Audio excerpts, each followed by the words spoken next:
You're listening to Get the Balance Right podcast, where you'll learn how to run a successful business and balance it with your busy life. I'm your host, Heather Zeitzwolf, CPA, profit advisor, and money coach. I work with creative entrepreneurs to take the mystery and confusion out of their numbers so they can reach their financial goals.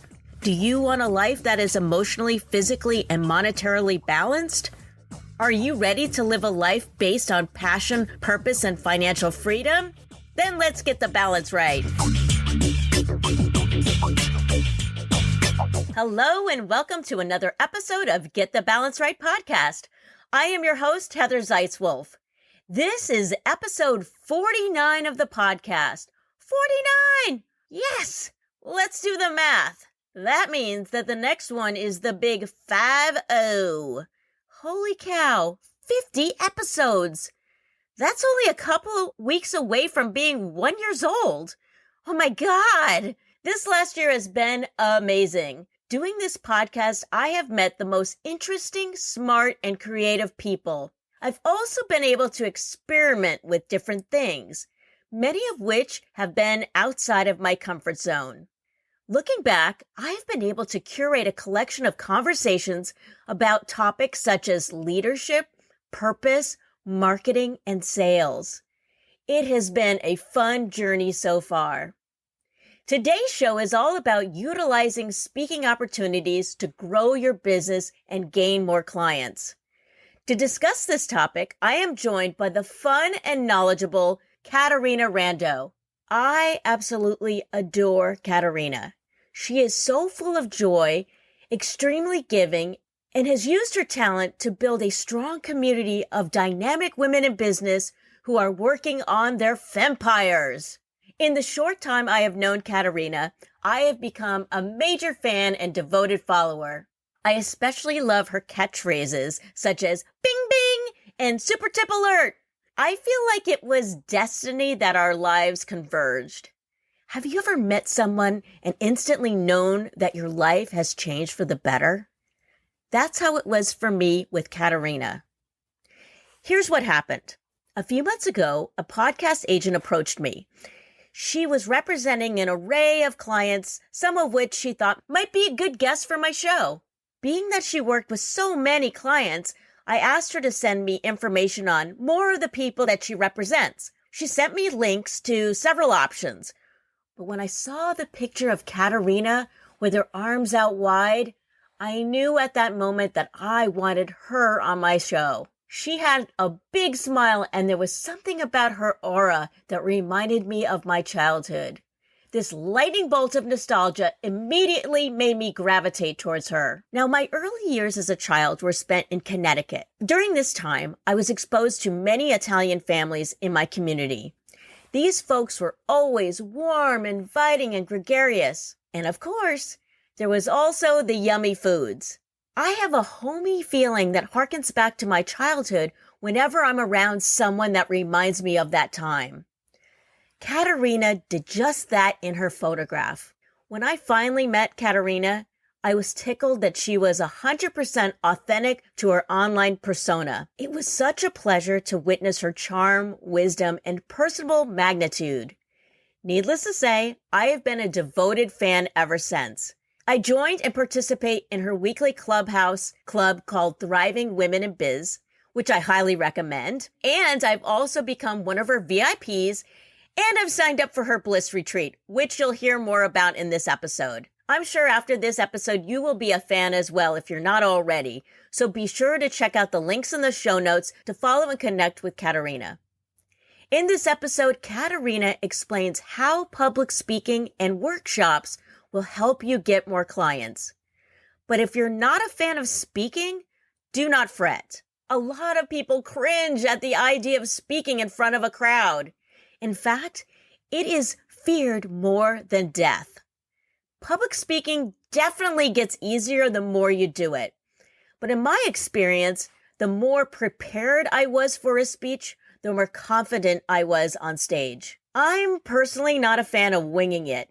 However, many people find it liberating to work off the cuff. Regardless if you like being prepared or improvisational, Either approach should still follow a framework that is cohesive for the listener. If you confuse, you lose, right?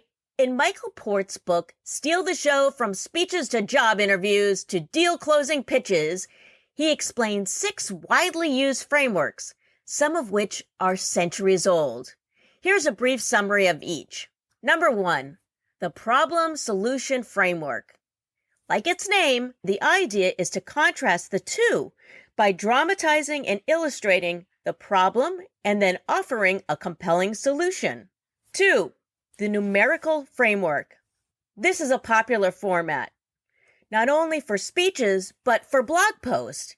The framework allows you to break ideas down into numerical chunks, like 5 key principles, 7 ways to blah, blah, blah, and 3 reasons why you should blah. The numbered points make it easier for people to understand. Third framework, the chronological framework. Information is presented in sequential order based on time, logic, or importance. The fourth one, the modular framework. This framework can be used when pulling a section from a larger presentation and using that module as its own standalone piece. 5, the compare and contrast framework. This is best used when wanting to convey the difference between 2 major subjects or thematic points. And the last one, number 6, the 3-act structure. Created by Aristotle, so you know it's good, right? This universal, tried and true framework is based on 3 parts. 1, the situation. 2, the conflict. And 3, the resolution. So first the audience is presented the circumstances, then the tension and obstacles, ending with successfully defeating the issue. To learn more about these frameworks and a ton of other speaking tips, you should check out Michael Port's book. There's a link to it in the show notes. A great way to develop your speaking skills is to join a Toastmasters group. I know I've mentioned this before on the show, but not only is it a supportive community, but the organization has designed speech pathways so you can target your experience and hone in on the skills that will suit your needs best. If you're an entrepreneur, whether you're an extrovert or an introvert, let's face the facts. Speaking impacts your bottom line. Whether it's networking, being featured on local television, or running a webinar, speaking is one of the most powerful ways to increase your profits. But you need to measure that impact. Otherwise, you'll have no idea how it is affecting your business. If you don't measure the impact, then you won't know where your efforts are best spent. To measure, make it easy to track. The best thing about collecting the data is that you can discover why something didn't work or why it did work. You can focus more on the things that worked and tweak the stuff that didn't. Information is power. Don't squander these opportunities. If you're going to test something out, be sure to measure the results. If you'd like to learn more about the power of public speaking, check out episode 2 of the podcast, where I interviewed Kathy Armias, who is a renowned public speaker and TED Talk coach. Just follow the link in the show notes. All right, now let's move on to our guest, Caterina Rando. This episode is chock full of ways you can use speaking to increase profits in your business. Get something out to take notes with, because this interview is full of super tips and strategies to escalate sales. If you've been looking for a way to get in front of the right audience, nurture prospects along the buyer's journey, and increase your clientele base, this episode has it all. Believe me, you're going to have several aha moments. All right, are you ready? Here is my insightful conversation with the fabulous Caterina Rando. Caterina Rando, welcome to my podcast. I am blissing to be here, Heather. Yay! Yes, I am so excited to have you. I have been listening to your podcast. I love your podcast. So Caterina, for the folks in the audience that don't know who you are, can you tell a little bit about yourself and what your business is? Yeah, my business is called Thriving Women in Business.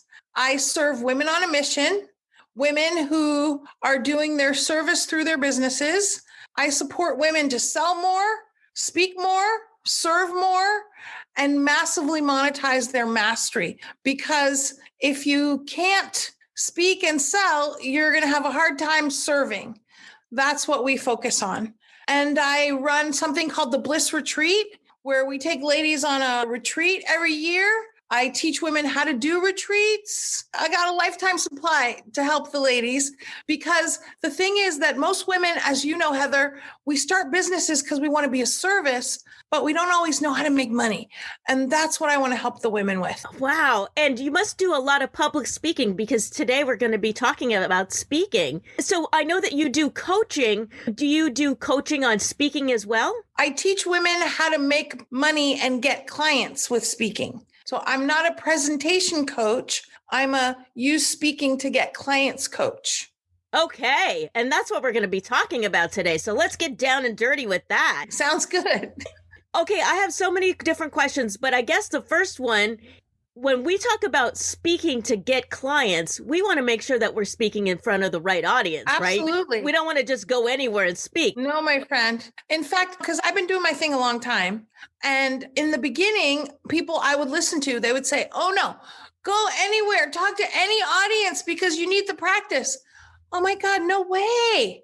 That is a red line through that idea. The reason is because, especially in the beginning, you want to go where the audience is receptive to you, meaning they have some interest in your topic. Okay. If you're talking about raising teenagers and you go talk to people that, haven't had a teenager in 50 years, they're not interested in what you got to offer.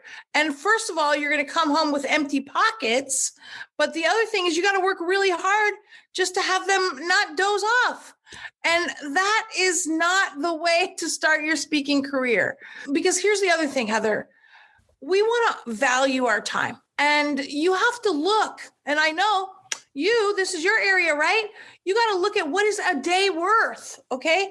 So if you're going to drive to Timbuktu to talk to people that are not going to be your ideal clients, that is a wasted day.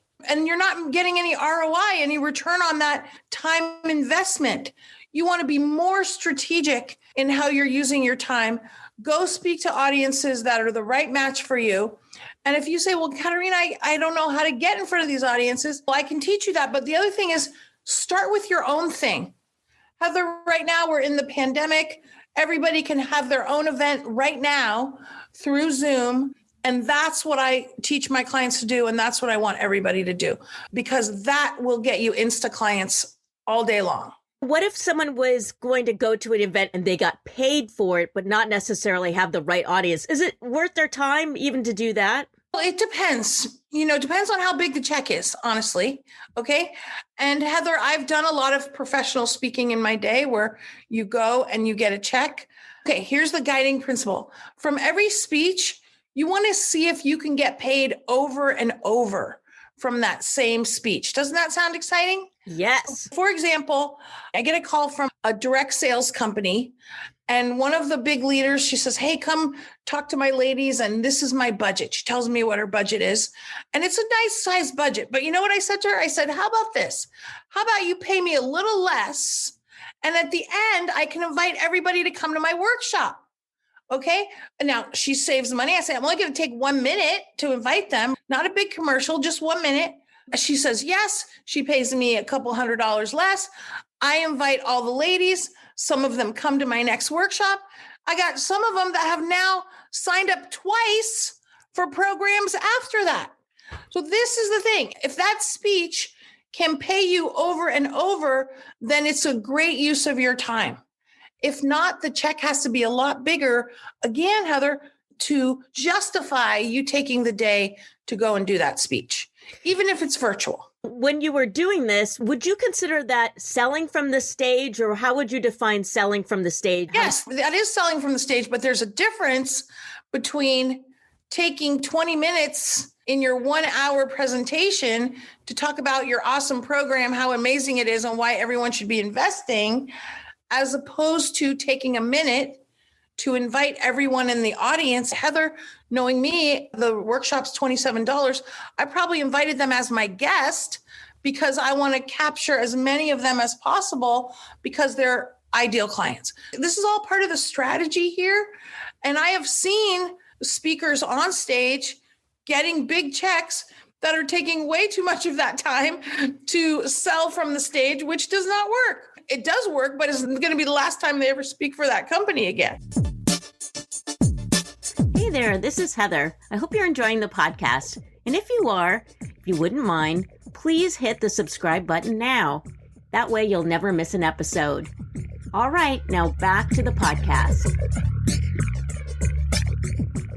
When you go to these events as a speaker, should you work out with the people who are putting on the event? If you should have a table, if you can't sell from the stage, and how do you go about that? Heather, here's the truth. It's all negotiable. Okay. I have had people tell me, Caterina, we'd love for you to come speak. We don't have a budget and you can't sell. Okay. And then I say, okay, well, guess what? I'm happy to come speak. And if you will not let me mention my upcoming workshop, then I don't feel good about coming. I mean, that's the truth. Okay. Now I say it may be a little bit nicer than that, but the other thing I do, Heather, is I let them know the difference between what I'm going to do, which is invite people to a very low cost workshop, as opposed to what a lot of speakers do is they invite those people to their very high end program. And then, yes, after a half an hour or an hour speech, that makes the audience uncomfortable. That makes the meeting planner uncomfortable. And that's not how I recommend that speakers roll, because that takes, as you said, a lot more selling. And what I'm all about is give massive value to your audience, be of service, and then make them an easy ask. Hey, come to my workshop, $27, $47, $97, whatever it is. Or if it's the right audience, give them a code so they can all come as your guest, because you don't want to massively monetize this audience. You want to massively monetize when they come with you, and then they're going to sign up for something bigger. Very exciting. In Zoom land, we can, of course, put something in the chat and have your codes and all of that, which seems like that's really great. Now, when we go back to live events, how do you do that? Do you have some sort of handout that you have? Let me say this, Heather. Now, you would think that you just put it in the chat and everyone's, Insta signing up. But I'm going to tell you, I have what I call my clipboard strategy, which is super effective in a live room where you say, okay, I would say, Heather would love to have a time to talk with you after about joining me for my XYZ program. And because you're so enthusiastic, I would hand you the clipboard and I would already know that you're going to pick an appointment. You're going to make a time to talk to me. And so everyone in the room sees that. Okay. And then you take the clipboard and you pass it to the next person. And so guess what happens? They have to make a decision before they pass it to the next person. Now, with your positive influence, they're probably going to put an appointment. Okay, so the next person's going to do it too. But here's my point. It evokes a decision. And when you say, hey, I'm going to put in the chat, if you'd like to schedule time to talk to me, guess what? That does not evoke a decision from anybody. So it's much harder in a Zoom room. But I have a solution for that. I'm going to give you right now. So what I do after people come to my 1 hour workshop, we do a 3 hour. Well, everyone's taking a break. Like before the last hour, we take like a 10-minute break. I send a personal message to anybody I would like to be my client. And that gets them to respond, Heather. So the thing that is very important to recognize is it's about people making a decision. They say, oh, I'm going to think about it. That's no decision and we got nothing. But this way, this evokes a decision and can be very effective even on Zoom. I love that. The whole clipboard thing. That's so great. That works really well. It's beautiful, but that's live and in person. Yeah. When one of your clients is actually talking on stage, would you recommend that they have some sort of definitive offer that they're doing? And would that offer normally be something like a workshop, something that's free or low cost for them? Yeah, I may differ from some of the heavy hitters, so to speak, because what I'm doing is I'm encouraging entrepreneurs that don't see themselves necessarily as motivational speakers. And I'm not trying to make my clients motivational speakers. I'm wanting them to bring massive value on stage, have the audience have an experience of them so that they build Insta influence. Okay. And here's the thing. our ask cannot exceed the amount of influence we have built.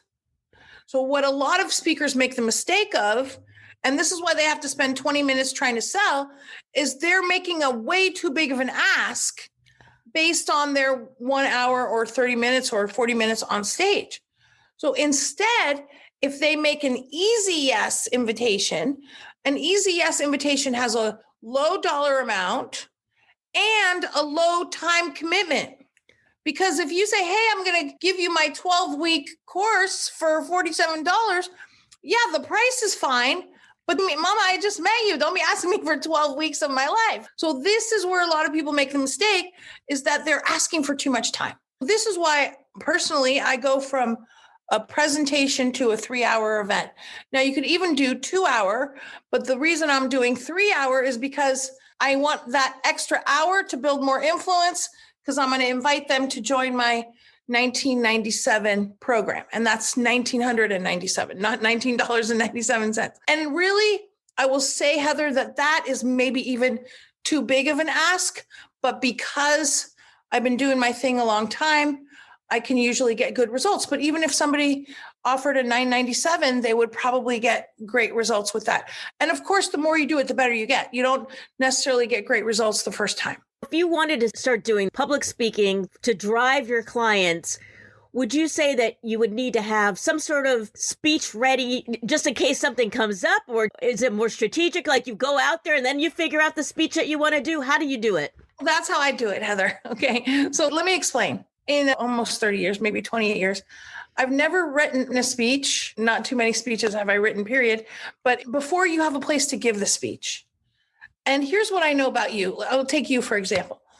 I said, hey, Heather, come talk to my ladies tomorrow about, hey, it's the new quarter starting. Let's come talk about how to have a great quarter and what they need to know about their numbers.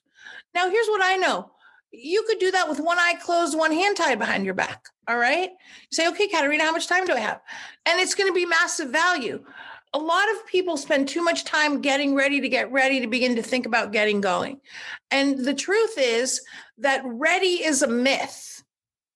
It is in the doing that we figure it out. Okay. Because Heather, you're going to come, you're going to do that talk. And then of course it's going to be great. But then you're going to say, okay, you know what? I could have talked a little bit more about this. And maybe, I forgot to talk about that. And, I probably do a better offer at the end. And here's what I'm going to do next time. So it's in the doing that we begin not only to figure it out, but we start to move towards mastery. And that's where we want to get. We want to get to mastery. And what is mastery? That's when we do it with almost no energy, when we have vitality, but it doesn't take a lot of resource. We don't have a lot of preparation. We're blissing the whole time. That's what mastery is. And that is why I want everybody to get started. Because mastery, according to Malcolm Gladwell in his book Outliers, that takes 10,000 hours. Now, that's a very depressive number. But the thing is that every hour is 1 hour closer to mastery. So let's get everybody started. Now, you and I are definitely extroverts. We love to be on stage. I could tell that you're like that. What about the people, though, that are maybe more introverted? They're shy. They are entrepreneurs, but they feel a little weird about going on stage. What are some recommendations you have? Let's talk about it, Heather. And let me say, by the way, I test in the middle between introvert and extrovert. I am not, I would say that, and I guess as I've gotten older, more extroverted, but definitely I am not a natural extrovert. I definitely have a lot of introvert qualities. The thing is, I'm very comfortable because I've been doing my thing for a long time. And that's what mastery looks like. And that's where I want everybody to get. Let me say this. And this is where I differ from all these speech coaches, presentation coaches. I'm not trying to make anybody the queen of motivation or even inspiration or Les Brown or Tony Robbins, because you know what? Your potential clients care. Okay, how can you help me? How can you help me? That's what your clients care about. They don't care if you said, they don't care about that. They care what solutions you got for me. And this is where the entrepreneurial speaker has to recognize they don't have to be a phenomenal speaker to get started. Now, of course, the more they do it, the better they're going to get, the better they're going to be at connecting with the audience. But what the audience cares about is how can you help me with this particular situation? If they're an image consultant, how can you make me look better? If they're a health coach, how are you going to help me get healthy? That's what the audience cares about. They don't care if you said 5 times, or even if you lose your place. So what? You just get started again. If you have certain types of service that you provide and you want to get in front of the right audience for that service, do you have any recommendations? Is there some sort of event database that you can go to figure out which events you should be trying to get in front of these people at? There is an event database, the American Society of Association Executives, the ASAE. They have a website and where they have a database, but it's not a complete list because, as you know, there's a lifetime supply of groups. I'm going to give you one super tip I tell my clients. Go to Eventbrite, because Eventbrite is probably one of the largest online places where events are listed. Put in some keywords related and see what's happening. And you could reach out to those organizers to get booked for those meetings. Also, talk to your friends, talk to your clients. One super tip I tell my clients is, as soon as you know the topics you're going to talk about, and by the way, I know you're super smart. You could talk about 25 different things, but you only want to have a max of 3 talks which match what you offer. Okay. I'll give you an example, Heather. I'm single again. I was married for a long time, but I'm single again. 25 years ago, I used to teach proactive dating strategies. Okay. Now, I had a great time every time, but you know what? I didn't do it too many times because not only I came home with no dates, but also I came home with no money in my pocket because I wasn't a dating coach. I didn't have a product. I didn't have a support group or anything because I was just doing it for fun. After a while, I realized, okay, this is fun, but it's not a good use of my time. Remember, we talked about that earlier because it's not helping me grow my business. Okay. So you only talk about what matches what you offer. So today I teach selling with authenticity because I teach thriving at sales as a program. I teach how to gain Insta clients with speaking because we have a speaker mastermind retreat. So it matches what I offer. That's what I want everybody to get clear on. And it's okay if you just have one talk. You don't have to start with 3. You can just start with 1. And then one of the things I want you to do is send an email to your list. Hey, my friends, you may not know that I have a great talk on XYZ. What groups can you connect me with to deliver this talk? Okay. Now, Heather, I'm going to tell you something. This is something I tell everybody to do. This is one tip for whatever reason. Not a lot of people do. The people that do it, they get Insta bookings. Now, I will tell you one that almost everybody does, sometimes because I make them do it in the class, but here it is. I tell them, post on Facebook. Hey, my friends, I have a great talk on XYZ. I'm looking for groups of XYZ, whatever your ideal clients are. Who can you connect me with to deliver this talk? I'm going to tell you something. People get Insta bookings from this all the time. What do you think? I think that's a great idea. You always want to start with your own network first. Certainly, it's the cheapest way to go as well. Exactly. Free marketing. But here's the thing, because you already have influence with that audience. Right. And so they're going to give you some recommendations. So that was one of my favorites. It's worked for, I've gotten Insta bookings. I've gotten Insta bookings for big conferences.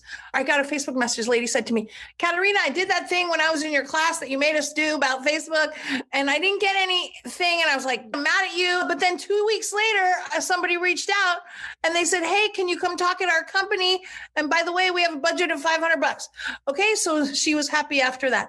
I hear this all the time. It sounds like a great idea because also you've got that connection where that person can speak for you and refer you. That always seems like a better way to get your foot in the door. It is. What are the challenges I would say actually for myself? So I'm going to ask, I'm sure other people have this thing too, where I know what I'm trying to offer and I want to be of service to people. I want to give them something that will educate them, but I feel like I get too much in the weeds of trying to teach something complex instead of just trying to keep it broad. And I'm assuming that the idea is that you give them just enough to get them interested so that they'll actually want to participate in your program. Yeah, I probably fall into the category of, it's like, I'm all about massive value. And sometimes I have to catch myself because like there's a little too much because an overwhelmed audience, of course, does not buy. And if it's too complex, Heather, then sometimes they just give up because they feel like, oh, this is outside my scope. You know, way back beginning of the internet, marketing on the internet. I was like, oh my God, I don't understand this. So I didn't do anything because it was over my head. Fortunately, now I know what I'm doing, but if it's too complex, they're not going to sign up. And of course, I learned this many, many years ago. I wanted to, pack it all in. And then at the end of the day, everybody said to me, oh my God, Caterina, no way I could get started with that. You gave me so much stuff to do already, So I came home with no clients because I gave them too much stuff to do already. So we have to find that balance. And again, for you, Heather, for anybody who's been doing their thing a long time, they're going to be probably more likely to have to watch over delivering than not giving enough value. And that is a big rookie mistake, is that they try to pack too much in. But then the problem is, as we're around for a long time, we have challenge not packing so much in because we know so much. What about keeping things local versus flying out of town to events? With Zoom, it opens up the borders for you and you don't have to invest in travel. But what are your recommendations for, if stay local, travel, Zoom? Yeah, I will tell you, Heather, one thing you might not know is I got my own center in San Francisco. It's beautiful. We've got chandeliers. We have a lovely place that we opened about 2 years ago so about a year and a half before the pandemic. And it's been dark for the last a year plus. And I can't wait to get back in there and do some live things. At the same time, even when we were there live, we did hybrid.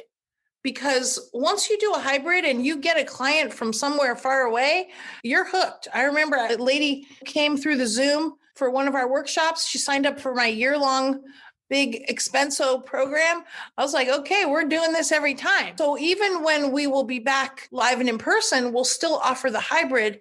And what has happened is myself, and I know for many of my clients, they've been able to expand their business all over the country. I got clients in places I've never traveled to. That's exciting. The thing is that when we open back up, it will be both.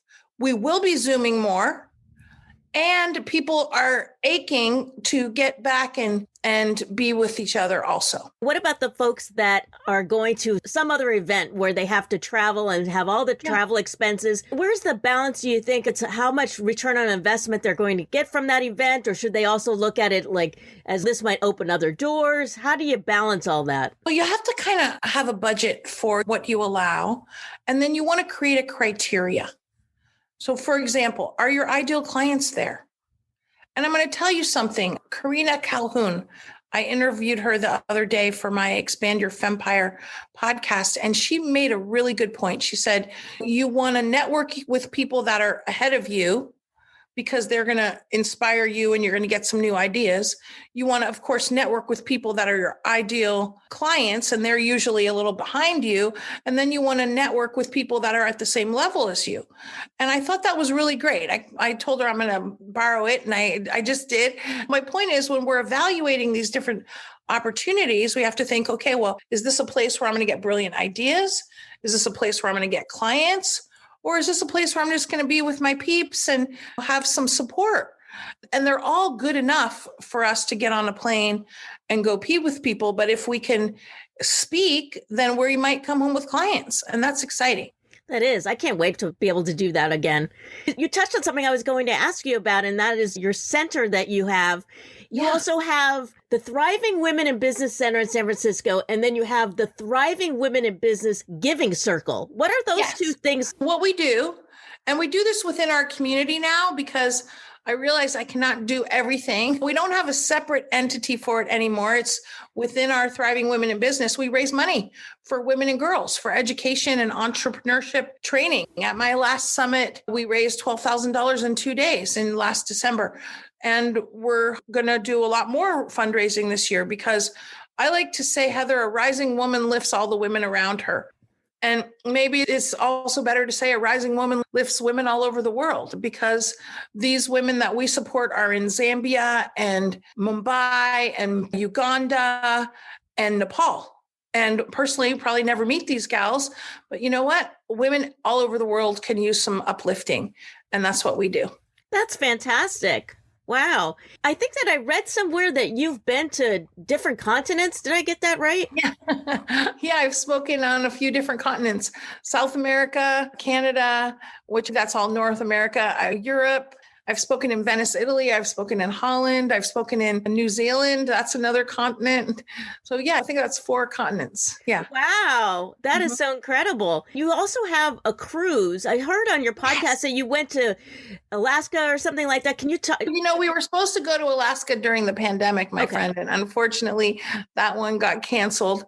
We are scheduled to go next January to Mexico, 10 days, round trip, San Francisco, and it's called the Bliss Retreat for Women Leaders on a Mission. And you're invited, your listeners are invited, and it's going to be an amazing getaway because here's what we know. If you want to make changes in your life, and we're always upgrading, right? You want to change your environment to do that. And what we find is that when we're on a ship, it's really great for building community. And it's really great for people not having to worry about where they're going to go to dinner and how they're going to get there. It really allows people to genuinely relax. And I have seen many of the women get off a retreat with me. They start doing their own retreats, but they also are very catapulted from the experience into whatever their next thing is, speaking, books, programs. And that's why we do it. And also it's super fun. It sounds fantastic. During one of these retreats, is it like a seminar where you have different trainings throughout the day and then you have fun? Yeah, we have a lot of fun. I will tell you a couple fun things we do. We promenade. I give all the ladies fascinators and we promenade around the ship. And I tell them it's an exercise in visibility, but really it's just fun. And we go to afternoon tea. And then on formal night, we wear boas, which is another exercise in visibility. Really, though, just fun. And we also do a jewelry exchange where everybody brings fun stuff. And again, that's the exercise in making decision quickly. You got to make the decision while it's going by because we pass them around.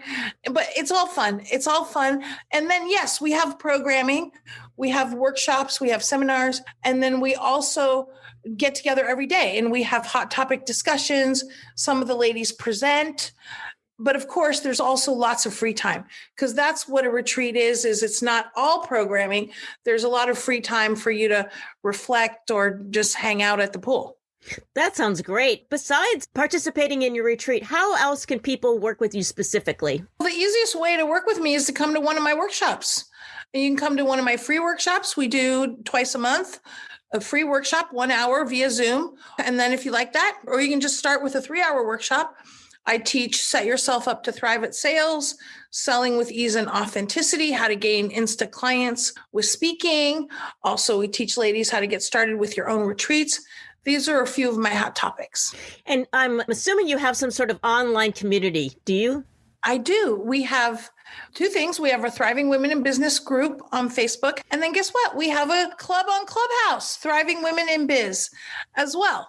Thriving Women in Biz because they didn't have enough letters to give me the whole word at the end. We host a Friday night wind down on Clubhouse to wind down from the week and share ideas and share wins from the week. And then also I teach different classes and the ladies can teach different classes on Clubhouse as well. Wow. Okay, I'm going to find you on Clubhouse. I actually talked about Clubhouse, the benefits of Clubhouse, but I know we're going slightly off topic. But as far as Clubhouse goes, do you recommend this for people to build their business? Yeah, I love Clubhouse. And the reason I love Clubhouse is because it's speaking. And of course, there's no beautification required for evening participation or AM participation or anytime participation, which is why it's great because I'm usually making my dinner and putting away my groceries on Friday nights when we're doing the wind down. So it is, of course, takes time, but for busy women, you can, and busy men too, you can really utilize the time well. And it's a great opportunity to meet people from all over. I make new friends, make new connections, get clients, expand your reach. And for people that like to speak, nothing better. Do you think if you're a moderator, is that sort of the best way to build your business on Clubhouse? I would say it's important to be a moderator. Also, participating in rooms works for making connections. Absolutely. Caterina, this has been wonderful. You're as fun as you look. Now, you have a tagline, your motto, be yourself, do your thing, serve your people. I love that. Absolutely. And massively monetize your mastery too. I also want to ask you about this. So you have a podcast called Expand Your Fempire. Yes. What is your podcast about? It's a podcast for women, which is all about expanding your fempire. And your business is your fempire. Don't see it like it's a job. Don't see it like it's a little something. See it like this is your big thing that you could have massive impact. Heather, when we raised $12,000 in December in 2 days for those ladies around the world, I was blissing for 3 weeks because that was my business that helped make that impact happen. Your business is not just what you do for money. You could have massive global impact through your business if you want to. You can uplift a ton of lives through your business. So let's not think of it as your little thing. Let's think of it as your fempire. That's great. I love that. Where can people find you most of the time online? Obviously, you have your Facebook group. Are you on Instagram, LinkedIn? I'm on Instagram. I'm on LinkedIn. I would say my favorite platform is Facebook and Clubhouse. And Thriving Women in Business is our Facebook group. And you're welcome to send me a direct message. I am on Facebook 5 times a day. And you can send me a direct message on Instagram, Caterina Rando, or Clubhouse, Thriving Women in Biz, or please follow me. And if people would like to come to one of my workshops or get my free book on how to get booked now for speaking, you can go to caterinarando.com/links, LINKS.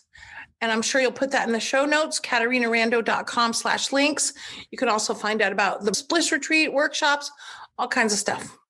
Wonderful. Well, thank you so much, Caterina. This has been so much fun. Thank you. It's been so much fun for me too. Bing, bing, bing. Yay. Thank you, Heather.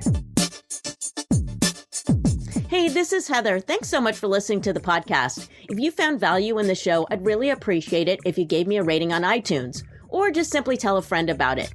And if you're interested in learning more about my profit advising and coaching, please set up a discovery call by using the link in the show notes. All right. Thanks so much and see you next time.